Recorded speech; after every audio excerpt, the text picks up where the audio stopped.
I first met President Keoni Kauwe when I interviewed he and his wife Monica for a cover story for LDS Living magazine in 2020. At the time, they had not yet begun their time as President and First Lady of BYU-Hawaii.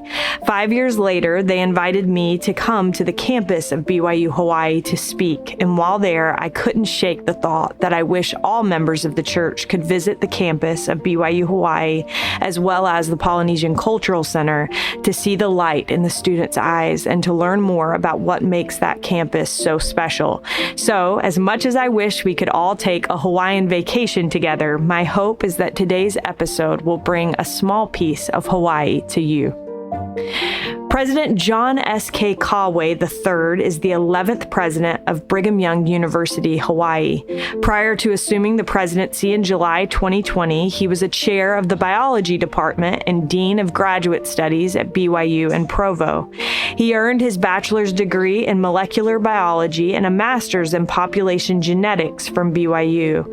He also received a PhD in evolution, ecology, and population biology from Washington University in St. Louis, where he completed a postdoctoral fellowship in Alzheimer's disease genetics. His professional focus has been on solving the genetic basis of Alzheimer's disease.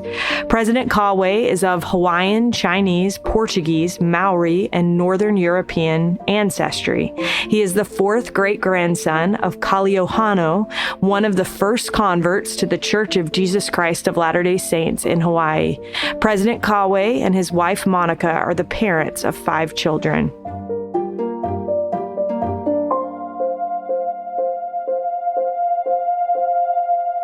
This is All In, an LDS Living podcast where we ask the question, what does it really mean to be all in the gospel of Jesus Christ? I'm Morgan Pearson, and I am so honored to have President Keoni Kauwe on the line with me today. President Kauwe, welcome. Thank you so much. It's good to be with you. Well, I am so excited because I love President Kauwe and his family, and it has been a treat for me. I was just telling him before we started recording, it's been a treat for me to have a good excuse to go through and read all of the devotional talks that you've given, President. It's interesting because the last time that we spoke for an interview, you were not even at BYU-Hawaii yet. And so getting caught up, I felt like I was getting caught up on your life, and also learning things that I didn't know before. But I noticed in reviewing those talks that it feels like you have been really open with the students and obviously anyone listening in those devotional talks. And you've shared things from getting called into the BYU Honor Code office as a student for not having shaved, to recently sharing communication missteps in dating, which felt very relatable. So I wondered, how have you seen that openness and vulnerability to be an effective way to get through to students and relate to the students there at BYU-Hawaii? Yeah, that's a really good question. And Monica and I, as soon as a devotional ends, we're thinking and praying and talking about what the next message is for our students. And it's challenging. We get very self-conscious about sharing too many of our personal experiences and making it kind of maybe too much about us. But we also live on campus. We have 2,000 20-year-old neighbors, literally like right in the midst of the dormitories is where our home is. And we see and we talk to our students every day. Monica and I go eat lunch in the dining hall together regularly, and we just get our food, and then we find students that have 2 spots open at the table and we sit down and chat. So we love them, and we know that they love us. And when we're sitting with them in those smaller settings or just in the front yard as we're loading our car to go to the beach or whatever, we see how important it is for them to understand the humanity of their leaders, to identify with those that are leading them, to feel comfortable with their own imperfections around their leaders. So we're not making a special effort to be open or vulnerable with our students. We're just really adapting to what we've learned they need to be able to trust us and learn from us. And we kind of share as much as we feel doesn't make it about us, but just makes it about teaching them. And I think so. Your question, how do we see that as an effective way to get through the students? I think that we've learned through being with our students very frequently what they need to feel loved, to feel understood, to feel comfortable, and to learn from and trust their leaders. Well, I can vouch for the fact that your house is literally right in the middle of campus. When we were we did like a little golf cart tour when we were there, and the tour guide was like, and there's President's house. And my dad was like, wow, like that is right in the middle of everything. And so you're right. You do see them all the time, and they see you all the time. It has to feel a little bit like living in a fishbowl. It does. It definitely does. And there's times, very rarely, there's times where it's like, oh, that's a lot, right?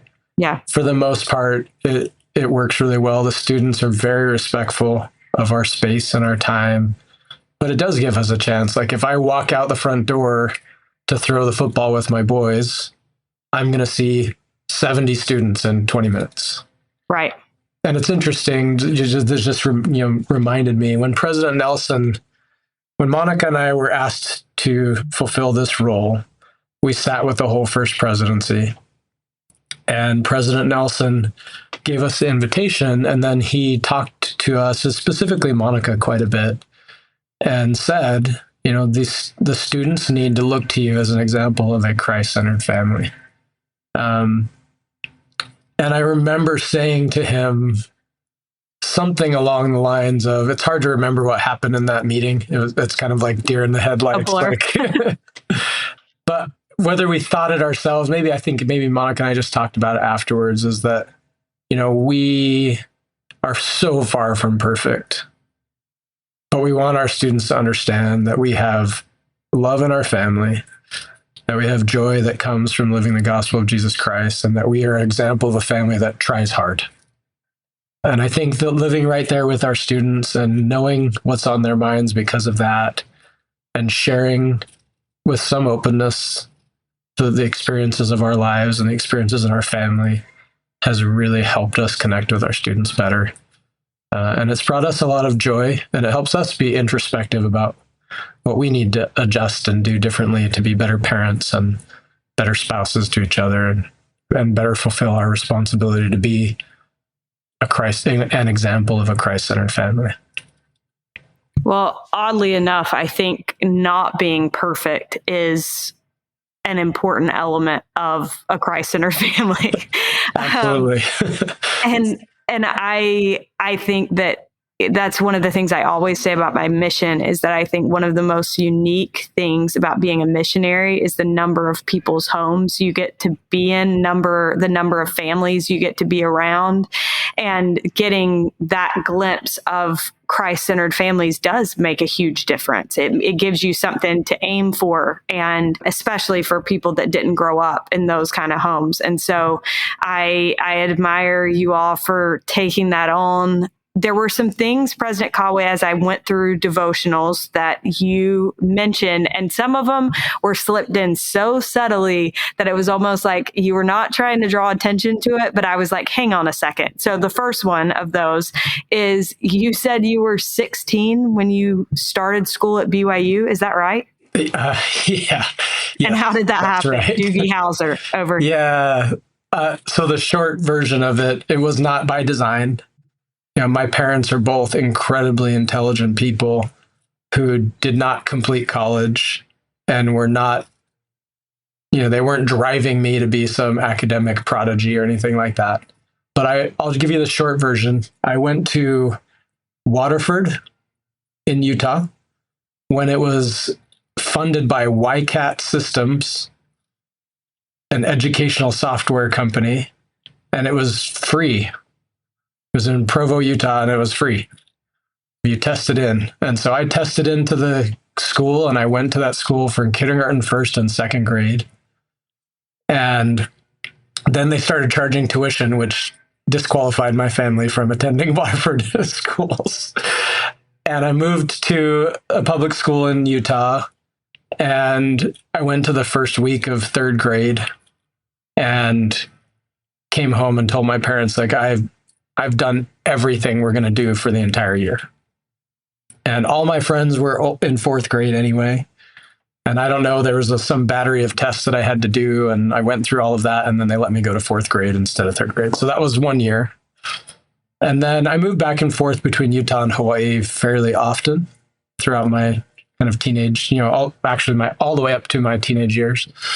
And moving back and forth, I picked up some extra credits in ninth grade in Utah that applied to my high school graduation.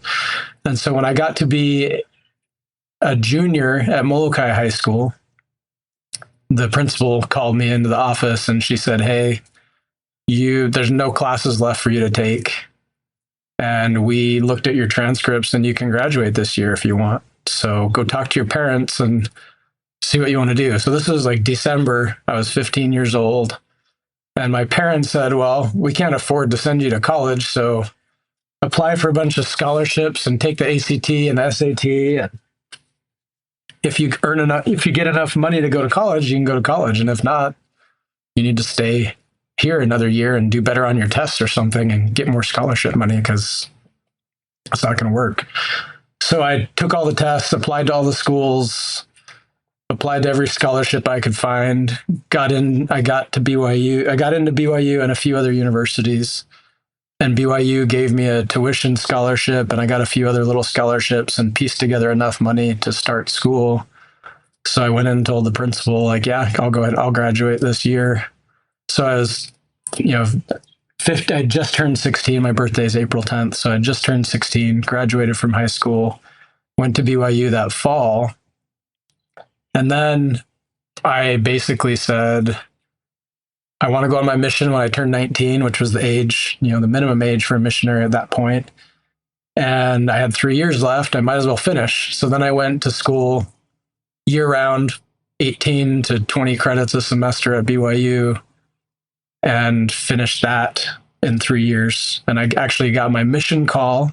I turned 19 on April 10th. I got my mission call and graduated on April 24th. So that's kind of the short version of how school went. And that is why you are so smart. Okay, well, that's good to know. Another thing is that you mentioned, and I don't know, hopefully this is something that you're willing to talk about, but I think this is something that so many people go through, and often in silence. You shared in a talk that it took you and Monica 3 years to have your first child after getting married. And I wondered what you've learned from that experience. Yeah, that is what happened. Monica and I, we decided when we got married, like, hey, we're ready. We want to start a family. That's why we're getting married. Let's, and we wanted to have kids right away. And I think we just thought that, that's what God wants for families and for his children. So it'll work out great. And it didn't for a year, and then it didn't for another year.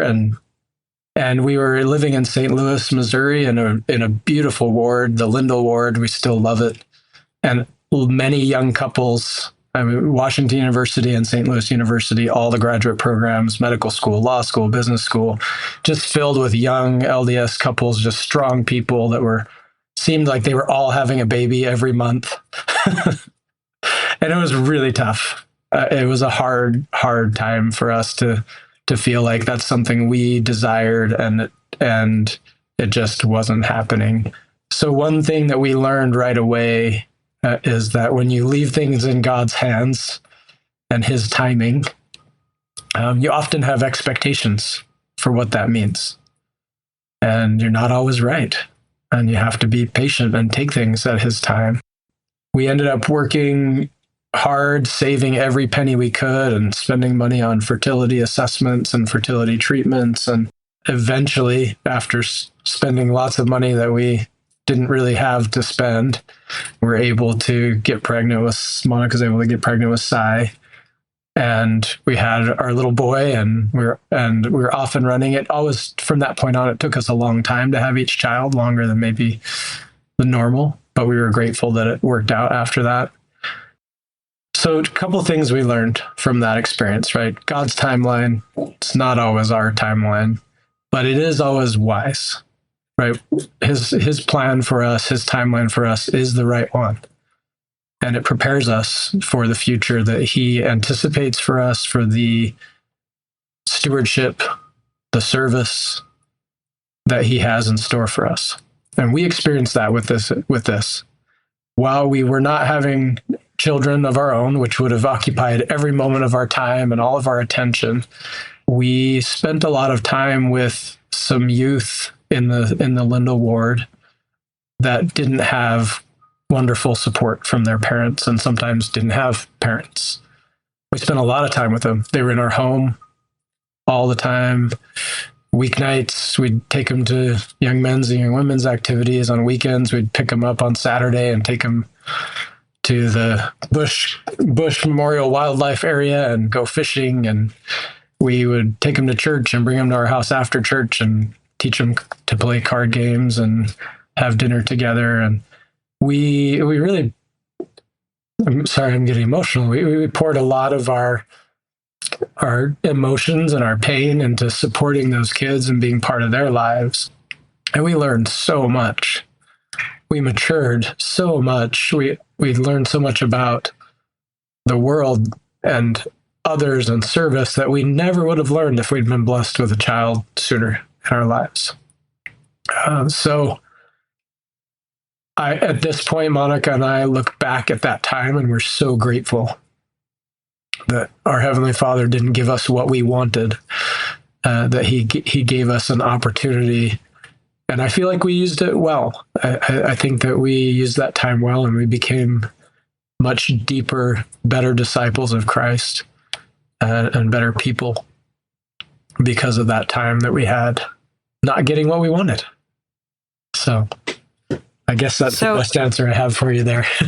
Yeah, it's so interesting to me the way that things like that work, where like I'm thinking about the ward that we're in, and we've had two babies. You know, our oldest was 2 months old when we moved here. And so there have been things that I have wanted to do to be what I feel like would be the kind of member that I want to be in a ward like this, but I just haven't had the bandwidth. And so it's interesting to hear you talking about your experience and realizing how the Lord gives us different opportunities to grow. And sometimes it's not the way that we maybe anticipate. Another question that I wanted to ask you based on, so this was the talk that you just gave at BYU-Hawaii, and you shared something that someone suggested you and Monica do before one of your children's baby blessings. And I thought that was so unique and inspired, and I wondered if you could share that. Absolutely. It's interesting. I'm glad you picked up on this. I believe that this little piece of advice from a dear friend, this little conversation we had, probably has had a bigger impact on our marriage and our relationship with the Spirit than anything else anyone has ever taught us. It's been that significant. I was in the bishopric, and we were scheduling Sai's baby blessing, our first child. And you're kind of figuring out what Sunday would work and when our parents could come out and that kind of thing. And as we were discussing the schedule of it, a friend said, "Oh, as you're getting ready for that, you should chat with Monica and talk with her and pray with her about what the Lord wants you to talk about in the blessing." And he kind of said it pretty casually, as if it's something I should have known. Or that we all should know. Everyone does that. And it just shocked me. I thought, wow, I've never heard of that. I've never considered that. And why not? Why wouldn't everyone talk about something like that with their eternal companion and seek revelation together in preparation for a blessing or any other opportunity to exercise priesthood authority and power in your family, right? It really hit me. So I went home and chatted with Monica, and she thought it was an amazing idea. And we sat down together, and we, with our little baby, and we looked at him, and we talked about him, and we talked about what the Lord would want for him and his future that was unique about him. And I just kind of wrote some things down on a note card, and we prayed about it, and we said, yeah, these are the things that should be on your mind as you go into this blessing. And then it's not like I studied the note card. But we prepared together prayerfully. And like I said, I think it had incredible influence on the trajectory of our family and our faith. It created a foundation for us to understand what it meant to exercise priesthood power as a married couple, to seek revelation together as a married couple. And I think I mentioned in the talk, it made us feel more unified and more powerful in seeking God's influence in our lives. And so I share it. It's the first time I've shared it in a devotional, but when I have opportunities and I'm talking to someone and their family is headed towards an opportunity to exercise priesthood authority in some way, I try to remind them often, like, this is an opportunity for a married couple to seek revelation together and prepare together. And I love it. I'm so grateful. This dear friend, I texted him, actually, after I shared it in the talk, I texted him and thanked him again. Like, thanks for reminding me or teaching me about this way that I can work with my wife to better seek the will of the Lord and using his power. Well, I think that it's just such an awesome thought and suggestion. And so I was grateful for it.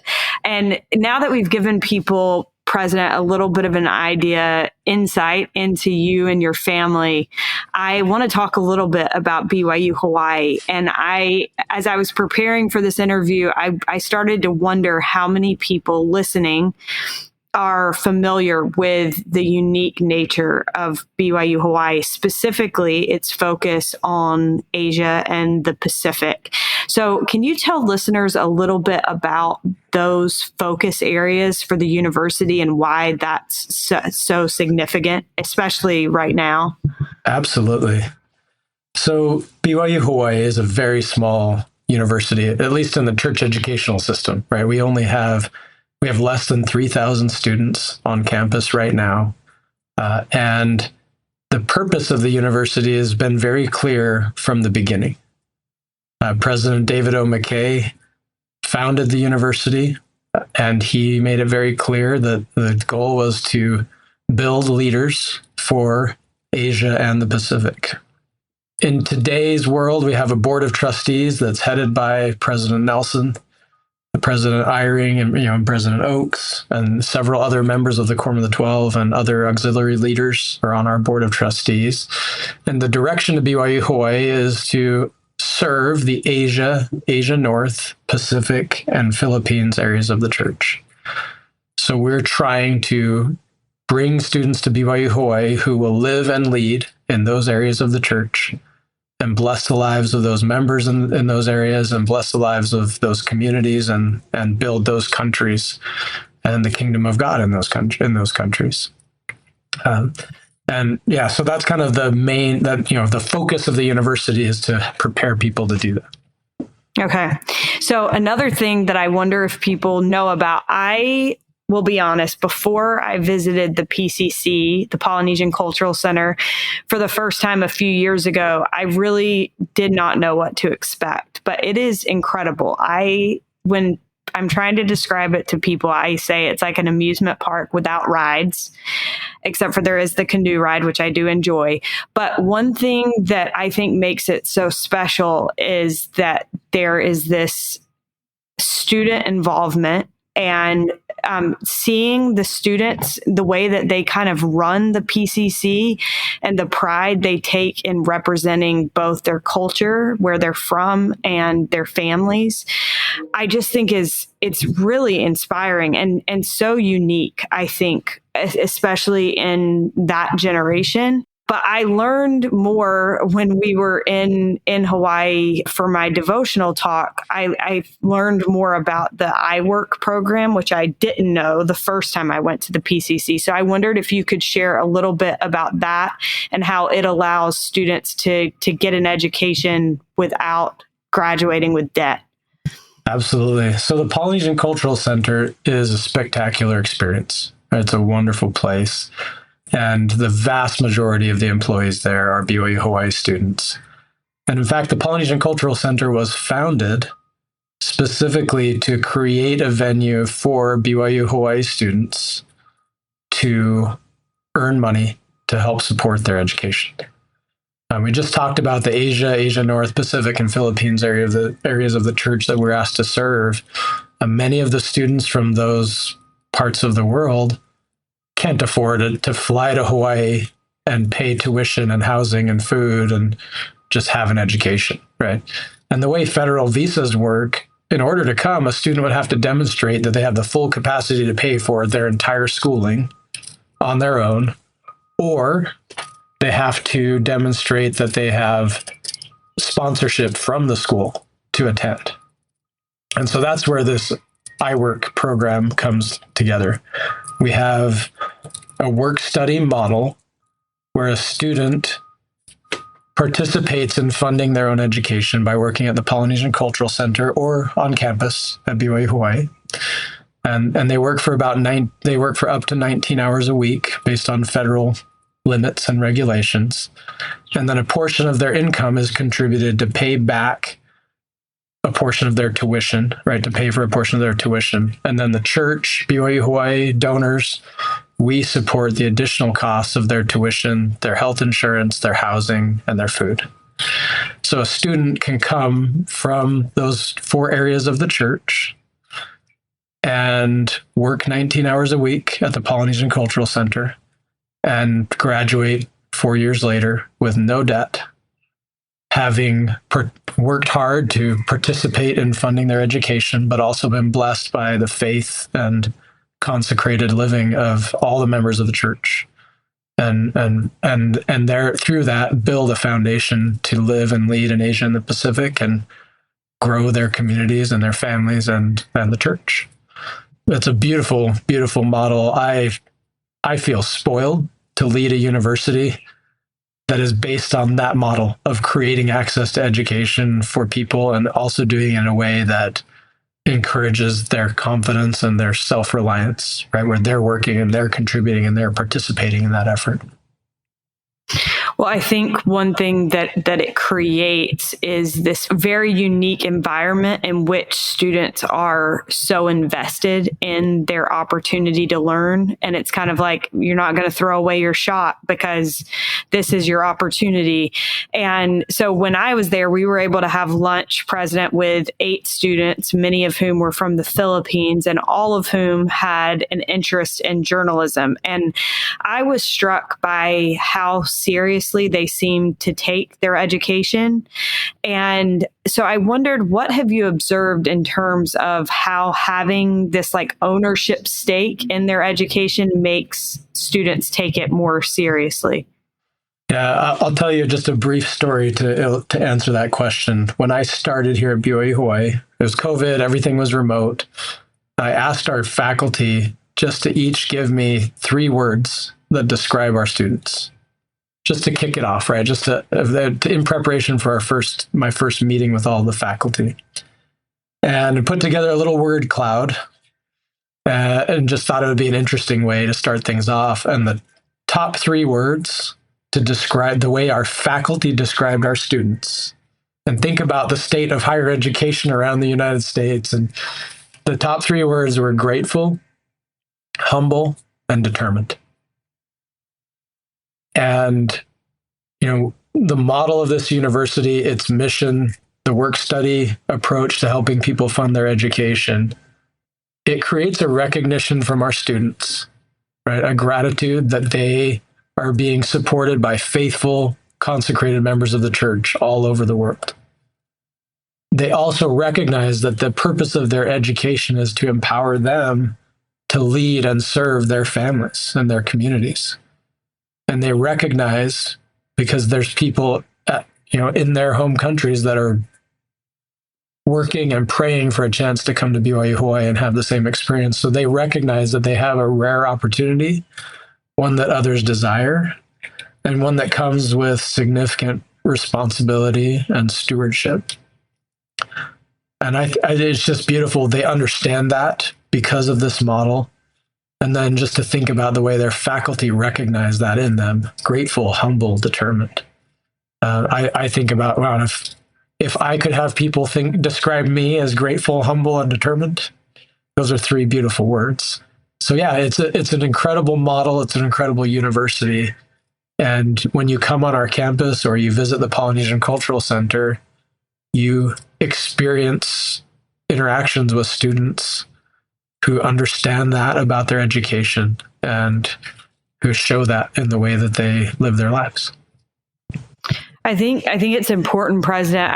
I'd be remiss if I didn't say that I think that, you could look at this and be like, oh, wow, like this is this great opportunity and it comes without sacrifice. But I don't think that that is true. I met a missionary couple that is serving there on campus who, I guess their assignment is the wife is a nurse who works with, you probably know who I'm talking about, a nurse who works with women who are expecting babies because they don't have the support of their families. And I just thought, what an act of faith to come somewhere where you don't really know anybody. You're determined to get an education. And in the meantime, you want to fulfill your God-given ability to have children. And so you're having children thousands of miles away across oceans from your family. And she said there was something like 70 students that were pregnant. And so I think it's important to note that while they are being given this great opportunity and working hard for it, obviously, there's also big sacrifices. And I wondered for you, like, you probably see a lot of homesickness. Do you see a lot of homesickness? Yeah, I think maybe not as much as what we might expect, but it happens for sure. Yeah, and I'll mention, we, along the lines of what you just said, many of our international students they're just not able to afford to travel home, right? Or there's complexity around the U.S. policies around their visa. It's difficult for them to go home for a break or that kind of thing. So they often will come and stay for 3 or 4 years straight to get their degree. That's a big sacrifice. Thinking about that, they're considering that these students, most of them are seeking higher education in a second language. So challenging. Do we really give them enough respect to realize that they're getting a higher education, they're getting a bachelor's degree in a second language? Many of them are their families, and they are sacrificing. Many of them are the highest potential wage earners in their household, and they're leaving their family for years to get an education, to build up their capacity. That takes a lot of faith. It is a big sacrifice. Take your 20-year-old son or daughter who could go out and make money for the family, and they're going to leave for years. So there is significant sacrifice to come to BYU-Hawaii, to seek higher education, and to have faith to believe that education is going to allow you to serve and support your family better in the future. It is a big sacrifice. So as we work with these students, yes, they're grateful, humble, and determined. They are also doing very, very difficult things. They're taking on a significant challenge and demonstrating a lot of faith. And they're doing it joyfully with a desire to serve more in the future. So speaking of joyfully, we happened to be in in Hawaii during what you all call culture night. And it's actually 2 nights. And the students perform representing different clubs that represent different countries. And so you have people that some of them are from those countries and others just join the club to learn about the country, and they perform a dance or song. And it is quite the production. I was amazed by how much work went into it.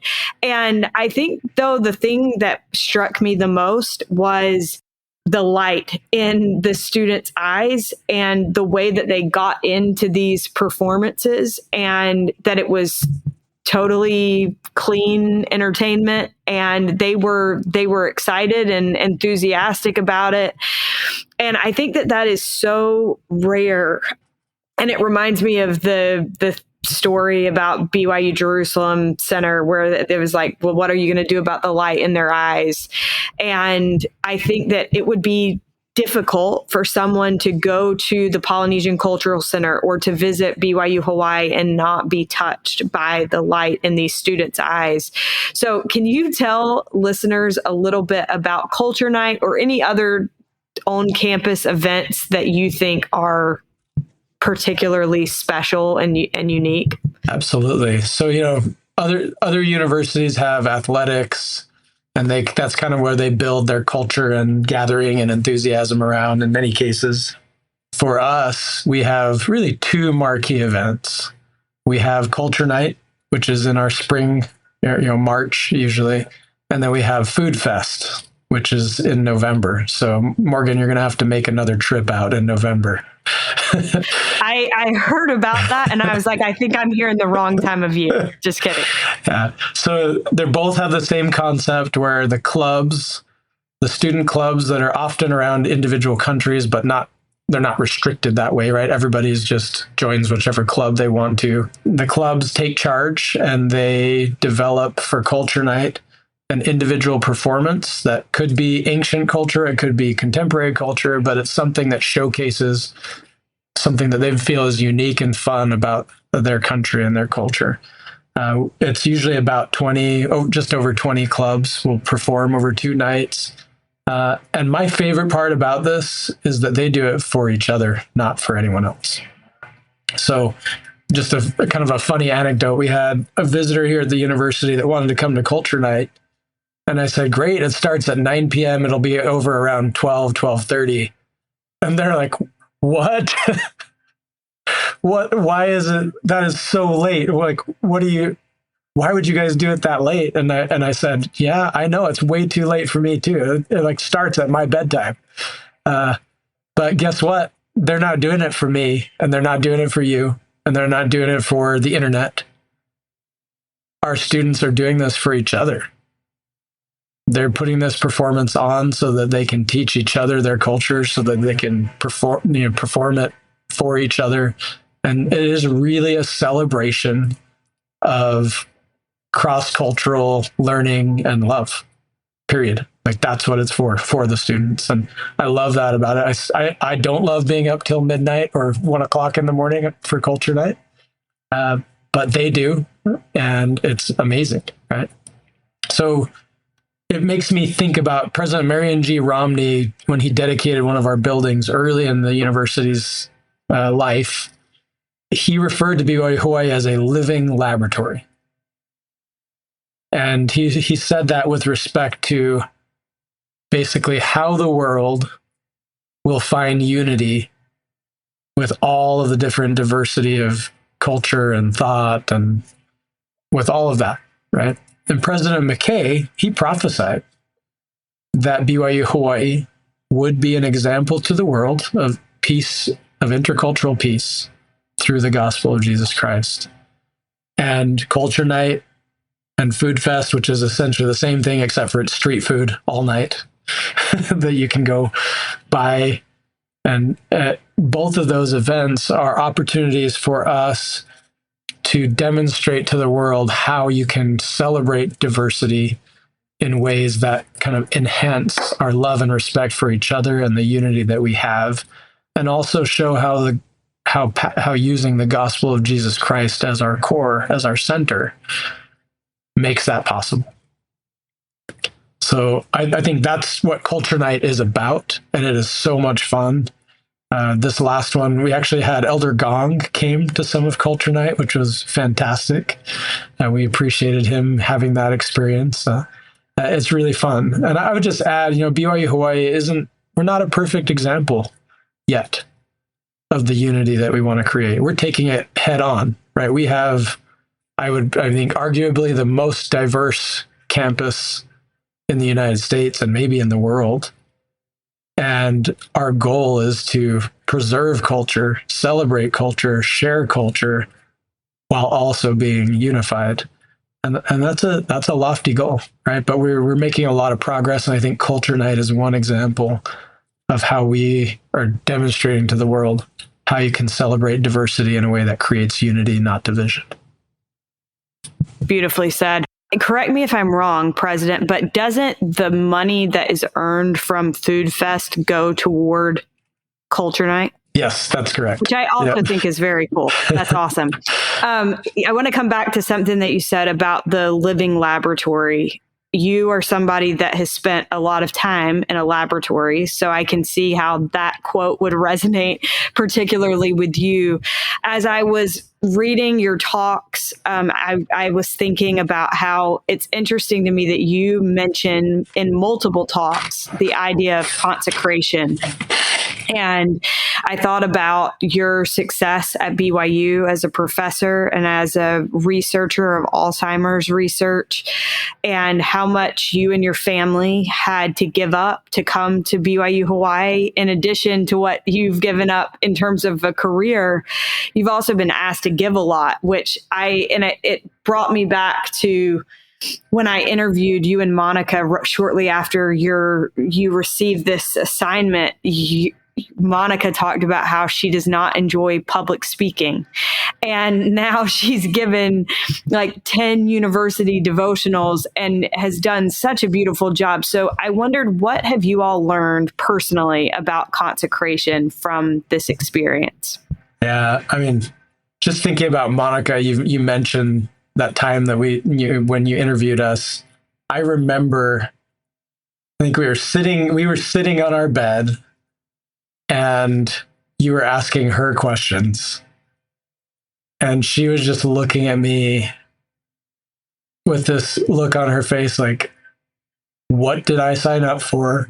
I don't want anyone to know anything about me. I don't want to say anything to any interviewer. I don't want to be in front of anybody. She was mortified, right? What is going on here? And she's wonderful. And her talks are so powerful, and the students love her. So, I think about, I'm speaking on her behalf. What does she learn personally? She is now in a place where she loves our students so much. She's thinking about them so much that she looks forward to the chance to speak to them at devotional. That's a big change. and it's a miracle to see her find her voice and her desire to teach and serve and love that way. Now, you mentioned kind of the sacrifice of walking away from much of my Alzheimer's research, which is the case. Actually, last year, I published 0 research papers. And as a point of personal pride, that's hard. That's hard for me. At the peak of my career, when I left BYU 5 years ago, I was averaging 20 peer-reviewed papers a year. I was on the Alzheimer's Association Scientific Advisory Board, the Michael J. Fox Foundation Scientific Advisory Board for some of their technology grants. I had been part of the NIH working group on Alzheimer's disease at the highest level. I was in that world, completely immersed in that world. And now in 2024, there's 0 papers that John S.K. Kauwe authored. But I'm smiling and laughing because we don't, at this stage, almost 5 years into this role, it's very clear to us that we haven't given up anything. That the Lord, he's delivered what King Benjamin taught, right? We'd be yet ungrateful servants, unprofitable servants, I mean. He has delivered blessings that are far beyond anything we could have imagined. A few months ago, Elder and Sister Renland visited BYU-Hawaii. We had lunch with students, and we had a similar conversation about sacrifice and consecration. And Sister Renland said to the students and to us, she said, when you're on the Lord's errand, there's no sacrifice. There's only perceived sacrifice. And that really struck Monica and I. We talked about that all night after the evening was over. We talked about, we felt like we gave up a very comfortable life in Orem, Utah. We had an amazing neighborhood of people. We lived close to our families, some of whom needed our support. The Alzheimer's research has not been at the same level that it was in the past, but the blessings we feel like we've received, the experiences, the opportunities, we realized that anything that we thought was sacrifice was just that. We thought it was sacrifice. So I think that's what we've learned, is really that when you are on the Lord's errand, there is no sacrifice. When you do what he asks, the blessings are far beyond anything you could possibly imagine and far beyond anything you've given up. I have seen that on a very minuscule scale in my own life, and believe wholeheartedly what you just said. I will say that I adore Monica, and I was tempted to ask you to ask her to do this with you, but then I was like, I'm not going to put her through that. So she got off the hook just this once, maybe not in the future. I wanted to ask you one more question, President, before we get to our last question. And that is, you just sent your first son on a mission, and your oldest daughter is taking classes at BYU-Hawaii. She's kind of following in your footsteps as a young freshman in college. But what would you say are the best things parents can do to prepare their children for leaving home for the first time, whether it be for college or for a mission? This is an awesome question, and I wish I had a perfect answer. Our kids are amazing, but sometimes I wonder if it's in spite of us and not because of us, right? But I think there's a few points I would make. So one is teach and live the gospel with exactness in your home. I think that example has to be clear. And as a corollary to that, I think it's important to explain why you live the gospel with exactness to the level of maturity of the child, but help them understand. It's not, we don't do this on the Sabbath. It's teach the principle, help them understand the choices the family is making and why. I think that's really been important for our kids. And I think another second point I would make is to point out the blessings of honoring covenants frequently. Teach and point out when you feel the Spirit together. And even note scenarios that you encounter in life where not living the gospel of Jesus Christ or not honoring your covenants leads to short or long-term undesirable outcomes. So just teach as those opportunities arise, point them out and teach them. And then I think the third point I would make is to love your children enough to have hard conversations about when they need to change to have the lives and success they desire in the future. I think it can be really tough, and I see this with many of our current students, right? They just haven't had enough people in their lives love them enough to say that habit isn't going to lead where you want it, or you can't behave that way, or you can't talk to people that way. It's not going to lead to the long-term outcomes you desire.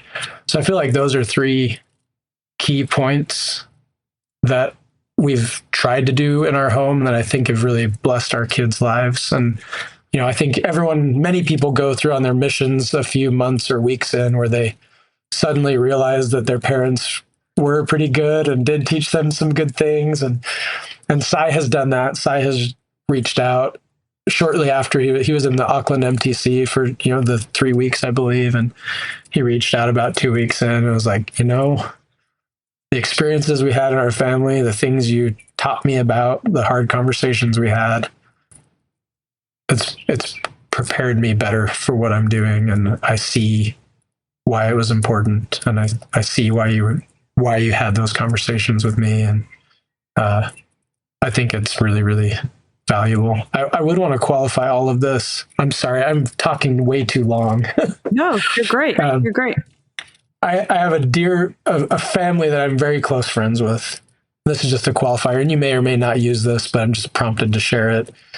And they have several children, and I grew up in their home quite a bit. And they're amazing people, amazing parents. And their children have really struggled in a lot of ways. And not just from a faith perspective, like any secular assessment would say they've gone through some really hard things with their kids. And I remember talking with the father of that family shortly after something really tragic had happened with one of their adult children. And he had so much, he felt like it was his fault and he didn't do what he should have done. He should have done more. What did I do wrong? And I grew up in their home quite a bit. And I said, I had to tell him, I'm like, look, I was in your home. I'm a better person because of I'm a better parent because of what I saw you do. You can't do this to yourself. So I think it's dangerous sometimes as parents. We take so much blame or so much credit for our kids. And we also need to pay attention to the fact that we do need to do this teaching. We need to love enough to have hard conversations.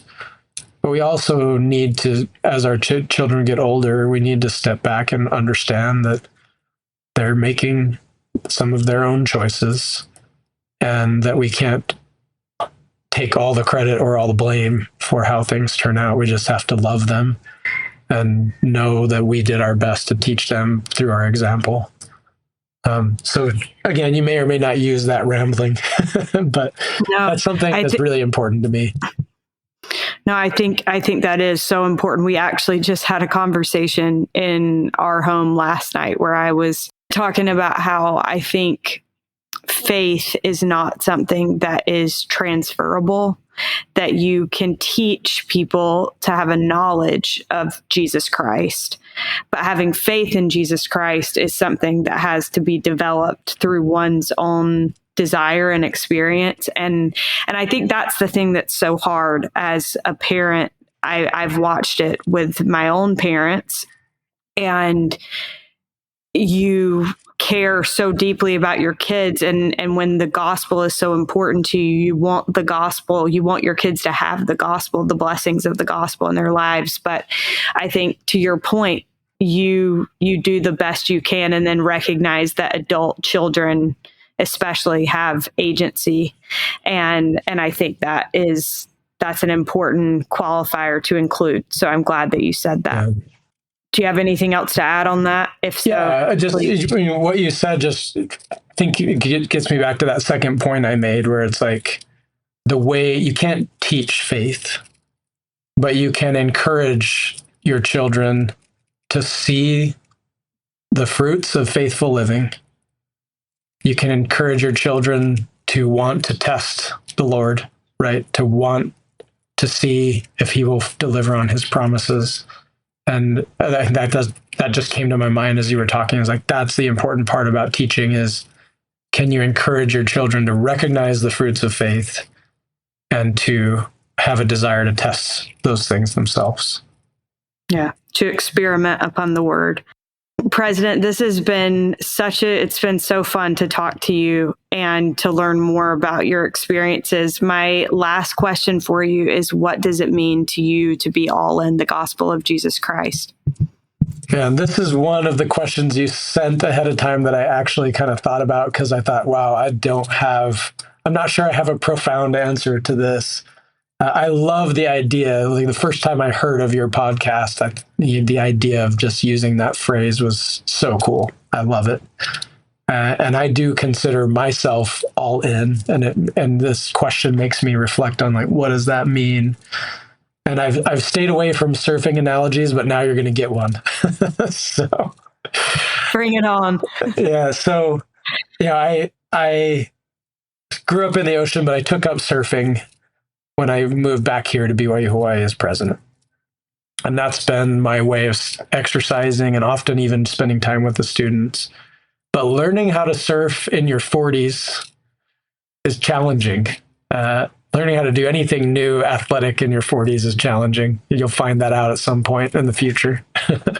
And one of the things I've learned in surfing is that when you decide to catch a wave, and we're talking about like real steep, fast, strong waves, you have to paddle calmly and confidently and with complete commitment.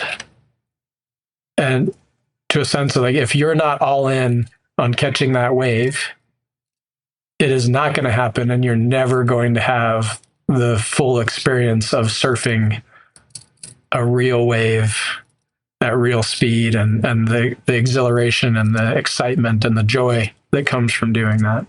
So when I think about being all in on the gospel of Jesus Christ, I think about that surfing where, you really, to get the full benefits, the full joy of that wave, you have to be fully committed all the way through. And when I think about what does it mean to be all in on the gospel of Jesus Christ, I mean, we just talked about faith. And to me, it means that you have committed to exercise your faith completely. Trust your Heavenly Father that He will deliver on His promises, and live a life that is confident that He will always deliver. And for me, it takes time to build up the courage to go all in on a wave that I know is fast and steep and big. And I believe it's the same with life and the gospel of Jesus Christ. Is that just like you just referred to Alma 32, right? Just over time, as we exercise our faith and learn just how consistently and beautifully the Lord delivers on His promises, we build up the courage to be all in and trust Him in all things, and know that when we live according to His teachings and according to our covenants, that we are going to have peace and joy in this life. So for me, that's what it means to be all in, is to have faith sufficient to trust Him and trust the outcomes that He will always deliver. Well, I think that's awesome. It's the first time anybody's ever given a surfing analogy on this podcast. So I'm into it. President, thank you so much. I think that's such a cool visual, the idea of, committing to the wave and swimming confidently toward it. And I will be thinking about that for a while. I feel like there's a lot of application there, and I appreciate your time more than you know. Oh, thank you. It's so much fun to see what you're doing with your career and your life and your family, and to have had you come visit BYU-Hawaii and give a beautiful devotional. I mean, I still hear people talking about the message you shared. It was awesome. And yeah, I feel like it's a privilege to be able to chat with you on your podcast. So thanks. Thank you so much. We are so grateful to President Kauwe for joining us on today's episode. As always, thank you to Derek Campbell of Mix It 6 Studios for his help with this episode, and thank you for spending time with us. We will look forward to having you again next week.